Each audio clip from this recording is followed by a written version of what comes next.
Une chose est sûre, l'avenir du commerce est un sujet accrocheur. La preuve, les commerçants de la Principauté ont été nombreux à répondre à l'invitation de l'UQAM, l'Union des commerçants et artisans de Monaco et de la SMEG. Il faut dire que le commerce est l'une des composantes centrales de l'économie monégasque. La place du commerce et le développement de l'offre commerciale de la Principauté sont des priorités pour le développement économique de notre pays.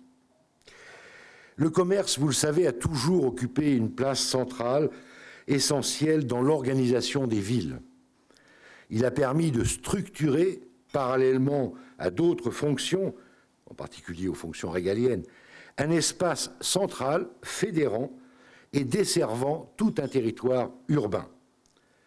Et c'est une de mes fiertés, une fierté pour le gouvernement, d'avoir pu, en s'associant à la mairie, redonner vie au marché de la Condamine et réaliser à cet endroit central du pays un lieu où, je crois, tous les résidents, tous les monégasques aiment à se retrouver aujourd'hui. Et le marché de la Place d'Armes n'est pas le seul endroit qui témoigne du dynamisme du commerce monégasque. De nouveaux espaces commerciaux ont vu le jour ces derniers mois, comme ceux situés au pied des immeubles d'Omagno, les jardins d'Apolline. Des travaux sont aussi en cours pour renforcer l'attractivité de la rue piétonne, la rue Caroline. Un plan d'action qui prévoit de tout nouveaux aménagements.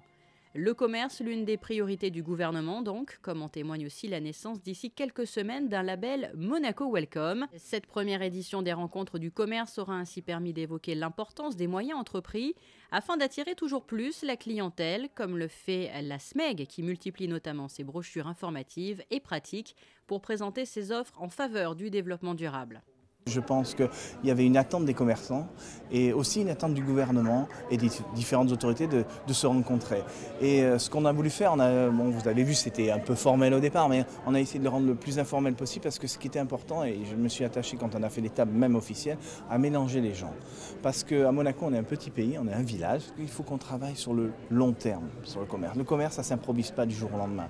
Les habitudes de consommation se façonnent, mais aujourd'hui, si on veut préparer le commerce de demain, il faut voir à 10 ans, à 15 ans.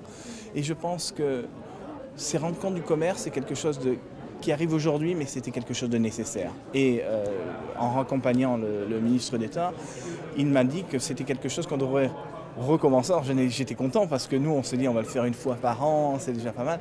Et il aimerait qu'on en refasse une à l'automne.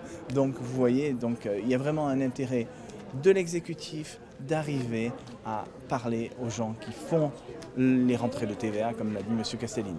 Et si la date n'est pas encore arrêtée, une chose est sûre, la deuxième édition des rencontres du commerce aura bien lieu.